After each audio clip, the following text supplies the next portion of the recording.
Ketika Allah ditanya, ya Allah, nikmat apa yang paling kecil Engkau berikan kepada umat manusia, kepada makhluk yang ada di alam semesta ini? Apa kata Allah? Nikmat yang paling kecil yang saya berikan kepada semua makhluk yang ada di alam semesta adalah nikmat bernapas. Padahal kita tahu kalau kita gak ada napas, kita game over rame-rame. Ternyata bernapas itu nikmat paling kecil yang Allah kasih.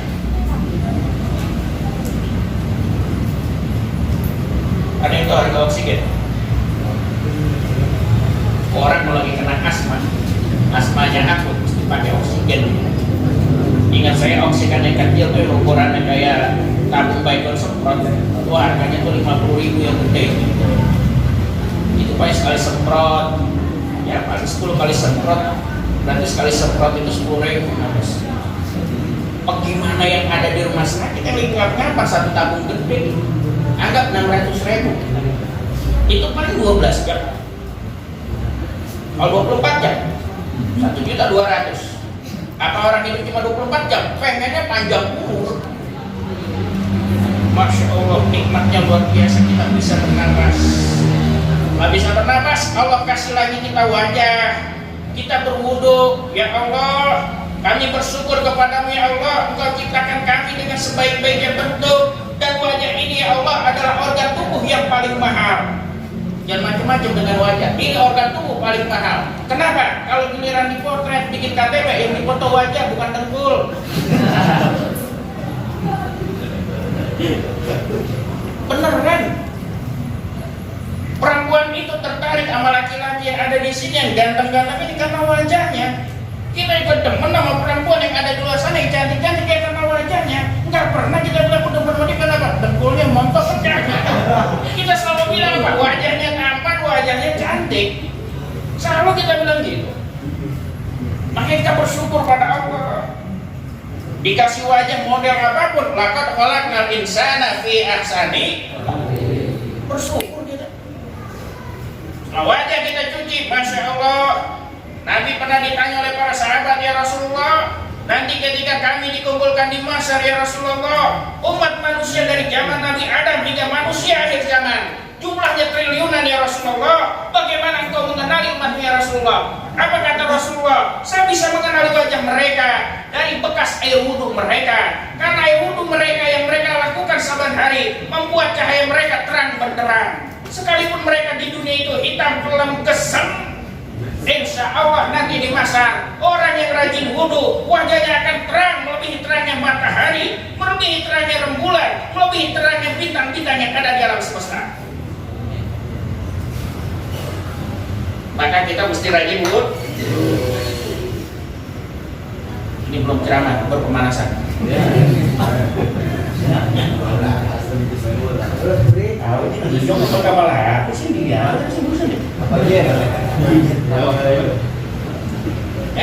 baru aja. Kemudian apa lagi? Kita basuh kedua tangan kita kanan dan kiri, yaminan wa shimalan, right and left. Kita cuci dia, ya Allah. Dari tangan ini kadang kami berbuat maksiat kepadamu ya Allah. Ampuni segala kesalahan kami ya Allah. Tapi ya Allah, dari kedua tangan ini kami mencari nafkah, mencari rezeki. Kami cuci kedua tangan kami ini ya Allah dengan air wudhu. Ya Allah, anugerahkan kami rezeki yang berkah, rezeki yang halal, pekerjaan yang membawa keberkahan buat kami. Ini sebagai simbol kita cuci tangan kita. Kita usap lagi ukun-ukun kita, kepala kita dengan air. Ya Allah, otak kami ini dunia semua air isinya ya Allah. Kami selalu sujud di hadapanmu membawa dunia ya Allah. Sekarang dengan air wudhu ini ya Allah, sucikanlah otak kami ini ya Allah, agar tidak terlalu berat dengan urusan dunia, juga tidak terlalu berat dengan urusan akhiratmu ya Allah.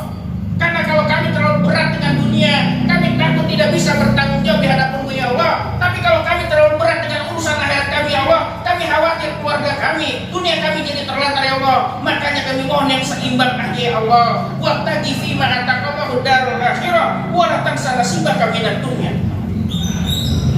Kami cari ya Allah akhirat kami, tapi kami tidak melupakan dunia kami ya Allah. Karena apa? Apapun yang kami kerjakan di dunia ini ya Allah, tidak lain dan tidak bukan untuk bekal menuju akhirat kami ya Allah. Allah. Kami sujud, kami sholat terasa nyaman, terasa nikmat karena baju kami rapi ya Allah. Bagaimana mungkin kami bisa rapi ya Allah kalau kami kagak punya duit buat laundry ya Allah? Benar? Maka ada pesan, teman-teman, kalau kerja yang semangat. Kerja apapun, yang penting halal, kerjakan, semangat. Karena nilainya begitu besar di hadapan Allah. Saat kita sholat, semangat. Insya Allah itu pun pahalanya besar di hadapan Allah. Jangan gampang-gampang tergoda. Ngapain kerja mulu, akhirat mikirin. Kan orang selalu begitu. Akhirnya apa? Berhenti kerja, besok resign. Nganggur. Akhirnya jadi merbot masjid, katanya ini pekerjaan akhirat.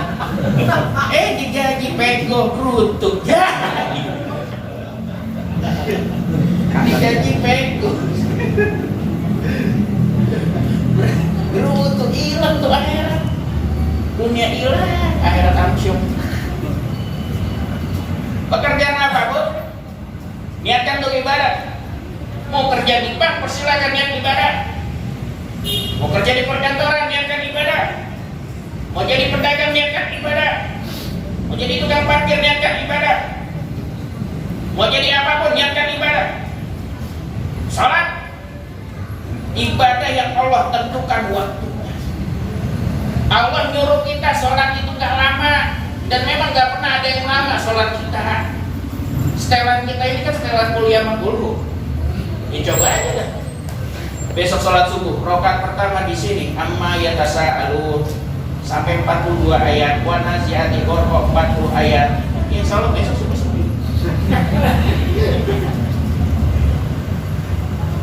Sekarang kita makanya nanti begitu bijaknya. Jadi imam nanti perintahkan, jadi imam lihat dulu, jangan langsung Allahu Akbar, lihat makmum itu ke belakang. Dan makmum ke belakang, oh makmumnya rata-rata pasukan tanjakan gigi 1. Kebetulan Hondanya Honda CB 100 tahun 71. Lompengan tanjakan gigi 1. Yang romannya kalau baca Fatihah rada lama, asam urat dia dengkul ya udah bersebutan. Udah banyak dengan ringan.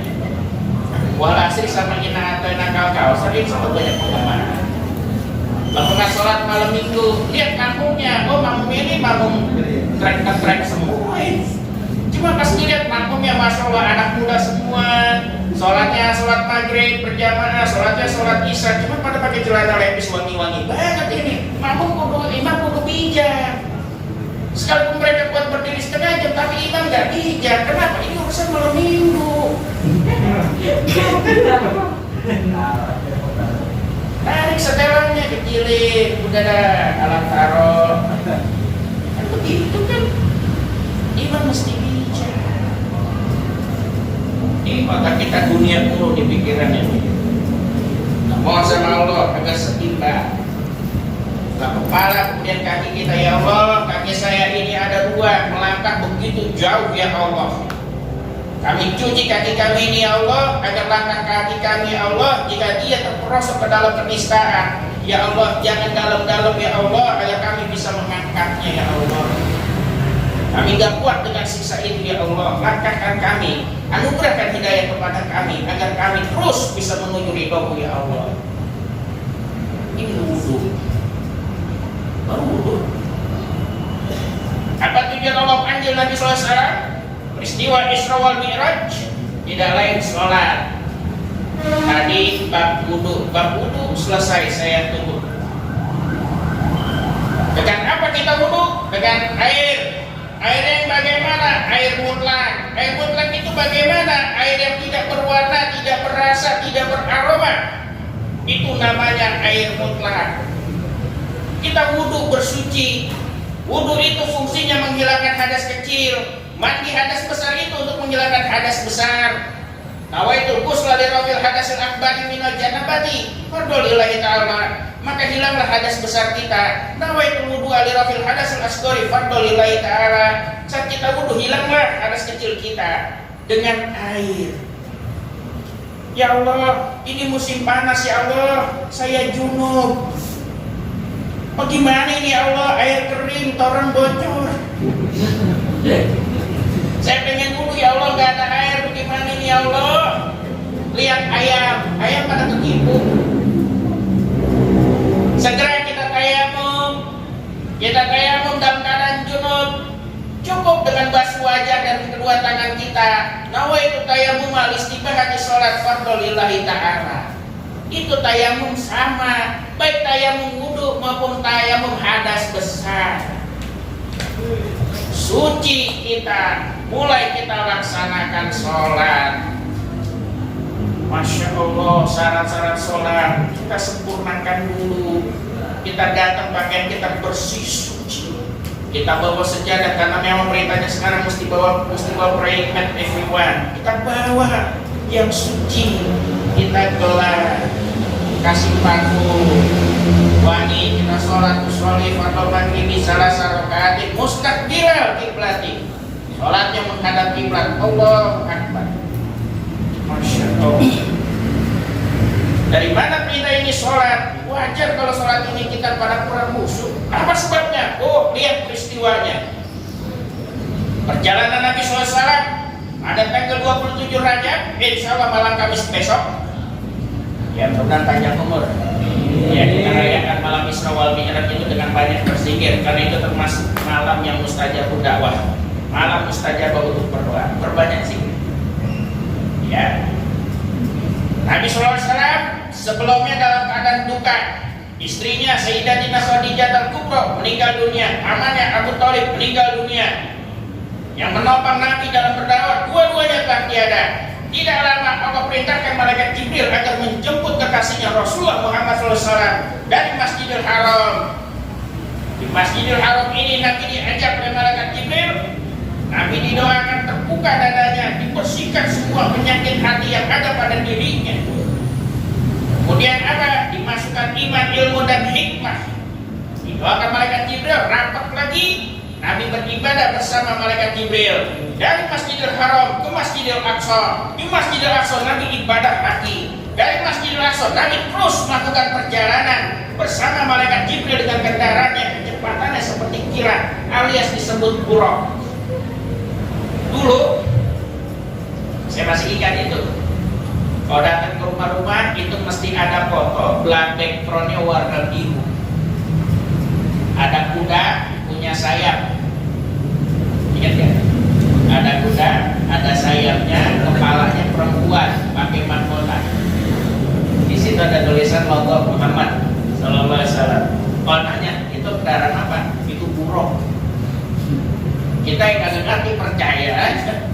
Padahal setelah kita amati, oh ternyata kita dilecehin habis-habisan. Baru sadar setelah kemarin. Dan alhamdulillah kagak produksi lagi tuh poster. Dulu poster di rumah-rumah kita. Oh, itu fotonya apa? Poster kan yang dipajang foto Habib dulu di rumah-rumah, iya kan? Foto Habib dipajang-pajang kan? Banyak sekali foto ulama-ulama pajang-pajangnya, foto bapak mama kita kagak ada lah. Gimana urusan kita? Ya, silakan pajang foto para alim ulama, tapi pajang juga foto mak bapak kita. Kalau kita sama alim ulama, pinnya ada di sini, kita bikin juga pin mak bapak kita di sini. Bukan ngapa, dan kalau ngapa-ngapa di jalan, gitu kan? Itu pada uang KTP kan juga di terhead. Nah, ini anak siapa ini foto mak babanya ini ada di pin, kan gitu gampang urusan. Ya. Nah, dari Masjidil Aqsa Nabi ibadah. Nah, perjalanan menuju langit Nabi dihentikan dari sisi kanan, Muhammad berhenti. Nabi terus jalan dari sisi kiri, Nabi dipanggil lagi, Muhammad berhenti. Nabi jalan terus bersama malaikat Jibril. Nabi noleh ke bawah, Nabi lihat sesuatu yang begitu menawan. Terus Nabi lakukan perjalanan, dihadang dari tengah-tengah oleh seorang perempuan yang sangat cantik. Perempuan itu memakai perhiasan emas permata, begitu megah menawannya. Nabi disuruh berhenti, Nabi jalan terus sampai di langit. Nabi disuguhkan dua minuman. Pertama ada miras, yang kedua ada susu. Nabi pilih susu. Setelah diminum oleh Nabi, apa kata malaikat Jibril? Alhamdulillah ya Rasulullah, engkau pilih susu, insya Allah umatmu ada dalam kesucian. Apa lantas kata Nabi? Wahai malaikat Jibril, dalam perjalanan tadi Ada yang panggil-panggil saya dari sisi kanan dan sisi kiri. Itu siapa? Apa jawaban malaikat Jibril? Ya Rasulullah, alhamdulillah kau gak berhenti, kau gak menoleh mereka. Yang panggil dari sisi kanan dan sisi kiri itu adalah Yahudi dan Nasrani. Andai kau menoleh kepada mereka, maka umatku akan murtad semuanya. Lantas siapa yang menghadang kita tadi di tengah jalan? Apa kata malaikat Jibril? Alhamdulillah ya Rasulullah, engkau gak berhenti. Itu gambaran dunia yang begitu menawannya, begitu cantiknya. Dan dunia itu semakin tua bukan semakin peot. Dunia itu semakin tua semakin cantik. Terbukti beda manusia dengan dunia. Manusia semakin tua semakin peot, ompong, kisut, lemah. Tapi dunia semakin tua semakin cantik. Terbukti. Dulu sebelum ada flyover, kalau habis asar, habis johor, ini mesti macet. Bahkan masih jalanan sempit, jalanan kecil, jalanan bawah. Di situ ada rumah Pak Haji Salim, dokter, spesialis sunat anak-anak. Termasuk saya korbannya sunatin di sini. Sekarang gini hukum. Belakangnya rumah main engkol. Geser lagi, itu ada rumah konglomerat saat itu, Bapak Edi, Amaru. Geser lagi, ada warteg warung soto. Mana ada waktunya di warteg dagang soto? Ada lagi yang lain. Geser lagi nyebrang, di situ rumah My Grandmother. Sekarang udah jadi itu tuh motorcycle park, tempat parkir motor. Sebelah sampingnya rumah Pak Haji Junaidi. Sampingnya The Legend, Komodo Optik. Katanya itu dibangun tuh optik dari tahun 77, udah ada di situ. Berarti kalau kita zaman dulu mau bikin di situ semua kali ya. Sebelahnya lagi kebun, lagi stasiun itu. Oh, lapang sahabat-sahabat. Rumah Posat Amir sebelah sana. Itu ada gang rumah dari dulu, gang Nyelit. Sebelah situ. Nah, itu kebun, belakang kebun rumahnya Posat Juhair. Kebun, nggak ada cakep-cakepnya ini. Kenapa? Itu era tahun 80-an kemarin. Naik ke 2020-an, oh makin cantik. Ada flyover, kira-kira 6 tahun 7 tahun yang lalu. Makin cantik dunia ini. Mobil juga makin keren, motor makin keren. Dulu motor paling keren apa sih? Paling RX, mah GL Pro. Pom bensin yang ada di Gang Beringin dari tahun 76 tuh The Legend sendirian. Umurnya ketua dia daripada saya. Tapi dunia makin kemari, oh makin cantik. Gak ada mall, adanya lapangan main bola. Kalau musim panas main bola, musim hujan libur bolanya. Apa? Jadi rawa, banjir. Siapa yang tahu coba? Dulu sembahyang Jumat di Maria Salam. Kalau nggak dia salam, Nurul Falah. Kalau nggak Nurul Falah, Obayah. Masya Allah. Kalau sholat, alhamdulillah rada gerah. Kenapa? Kipas anginnya kagak ada. Sejuk. Kenapa? Banyak pohon. Masa dibangun 89. Kenapa saya ingat? Belas ingat. Ya sudah saya hilang mulai. Lanjut. Nah ini, makin tua, makin cantik. Masya Allah. Dulu rumah kita, ubinnya itu tanah. Dari tanah berubah jadi ubin cetak. Ubin cetak jadi apa itu namanya? Ya kalau yang namanya teraso. Setelah teraso keramik. Dulu orang di sini kalau ubinnya keramik udah dibilang orang kaya. Iya kan? Dulu di sini kalau orang pakai keramik, oh udah dibilang orang kaya. Sekarang hampir semua rumah pakai keramik. Makanya giliran ada subsidi, Pak RT tender rame-rame. Persyaratannya rumahnya masih pagar, ubinnya masih tanah. Nyari di mana di Depok kayak gitu. Jadi dunia ini makin cantik, makin tua makin cantik, makin keren. Dan dunia makin tua makin cantik, makin mengkerut. Orang yang ada di sini bisa ngomong kemana-mana, bisa lihat wajah teman-temannya. Kalau dulu, oh mungkin orang tua kita zaman dulu mau pacaran itu saya kira kirim surat dulu lewat kantor pos, lama banget nyampainya nunggu balasannya. Kalau sekarang, masya Allah, handphone mulai dari yang udah kayak ulekan, Cuma bisa telepon doang sama SMS. SMS sudah terbatas sekian kata. Lanjut, mulai lagi keluar MMS. Bisa kirim gambar, bisa main game. Game cuma Tetris doang, girang banget. Itu zaman Nokia 3310, benar ya? Naik lagi, Masya Allah, keluar lagi yang namanya BBM. Wah, girang buat pakai BB, dikit-dikit ping-ping, dikit-dikit ping-ping. Masih ingat gak itu? Tulisannya kalau makan D, MAR. Udah lempar sama ini. Ping-ping.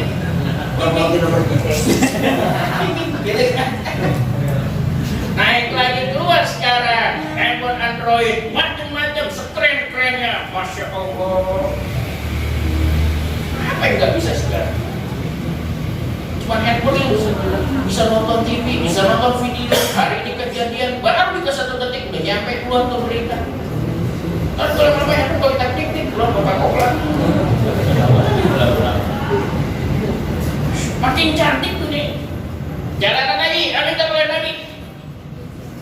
Apa kata Nabi? Baik kata Jibril, selanjutnya kita kemana? Setelah kau perlihatkan kepada saya begitu hebatnya, tapi saya satu pertanyaan yang belum saya tanya kepada Malaikat Jibril, apa? Tadi dalam perjalanan saya lihat ke bawah, dunia itu begitu megahnya, mengkilap, emas semua. Apa kata Malaikat Jibril? Wahai Rasulullah, ketahuilah, di akhir zaman nanti umatmu berlomba-lomba membangun masjid semegah-megahnya. Bahkan mereka itu bisa bercermin dengan lantainya. Sekarang terbukti. Dulu masuk Masjid Assalam, ubinnya kuning, ubin cetak. Sekarang sudah keramik. Masuk ke sini, marmer, granit. Keren-keren, produksinya terbaru. Dulu orang tua kita, rumahnya telur diaci, biar kayak marmer. Ambil parutan kelapa. Bener? Ampas kelapa digosok-gosokin, mengkilat, betul. Wah, kalah-kalah marmer zaman dulu.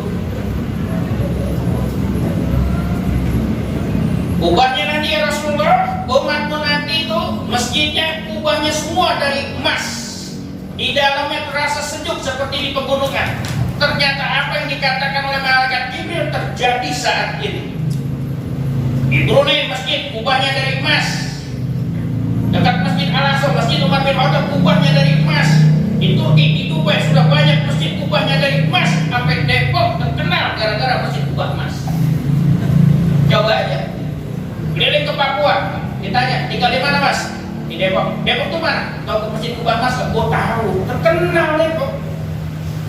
Pergi ke Jawa, tinggal di mana Mas? Depok. Depok tuh di mana? Oh, itu yang ada masjid ubah emas. Oh iya, saya tahu. Margonda masih macet nggak Mas? Pasti bertanya begitu. Ini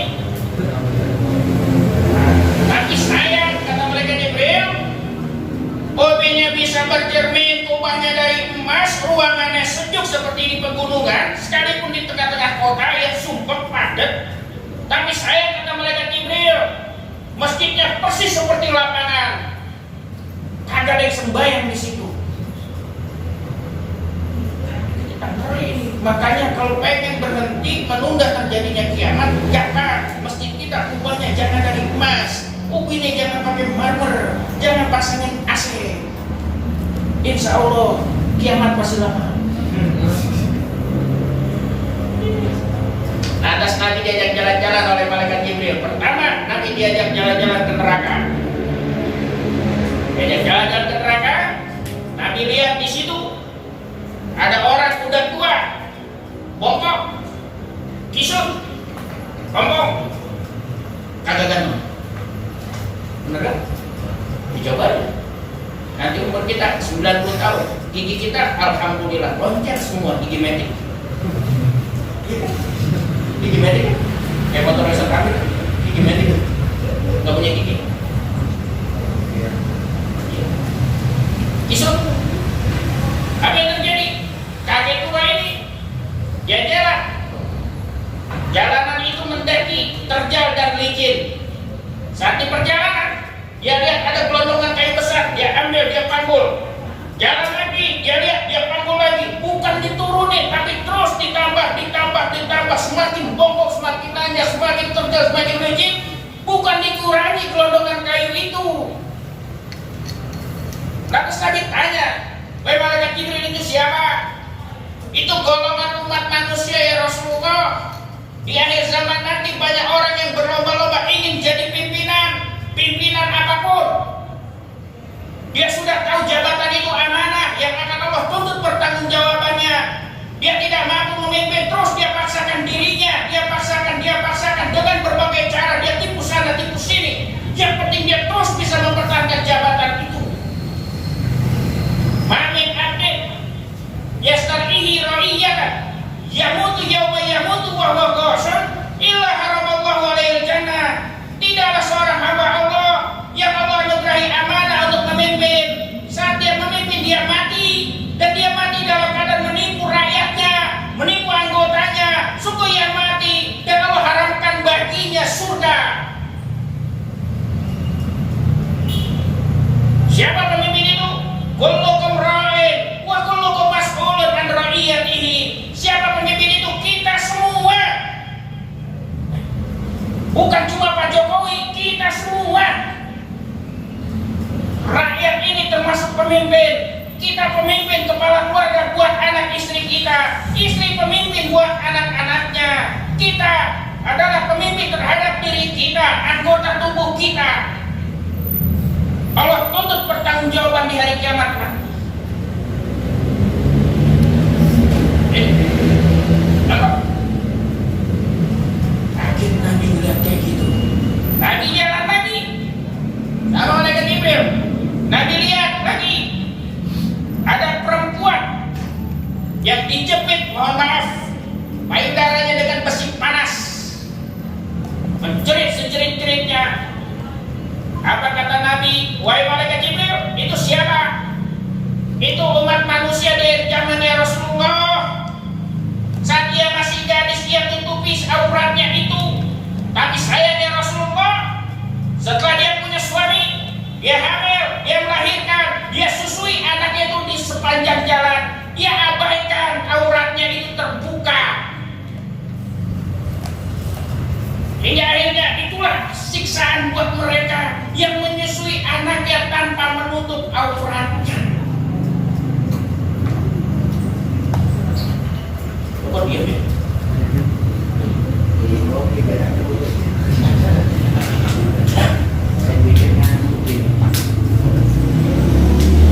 Apakah dia pesan sama anak perempuan yang masih gadis nih, insya Allah tutup rapat. Nanti kalau kau nanti punya anak, punya bayi, amin. Perempuan, amin. Ambil. Punya suami, ambil. Punya anak, melahirkan, punya anak, kau menyusui anakmu, tiru bagaimana ibunya Imam Syafi'i menyusui beliau. Ibunya Imam Syafi'i saat menyusui beliau, ketika Imam Syafi'i menangis ingin meminta susu, ibunya segera berwudu, ia bersihkan, kemudian ia gendong anaknya, diajarkan baca doa, Bismillahirrahmanirrahim, Allahumma barik lana fima razaqtana wa qina azabannar. Sambil disusui, ibunya membaca Al-Quran. Ibunya Imam Syafi'i semakin senang kalau anaknya itu menyusul lebih lama. Kenapa? Semakin banyak ayat Al-Quran yang dibaca. Maka wajar Imam Syafi'i usia 7 tahun hafal Quran. Kenapa? Masih baik, udah dibacain Quran dulu sama emaknya. Dan emaknya alhamdulillah hafal Quran. Kalau nanti di akhir zaman, insya Allah baik usia 3 tahun udah bisa joget TikTok.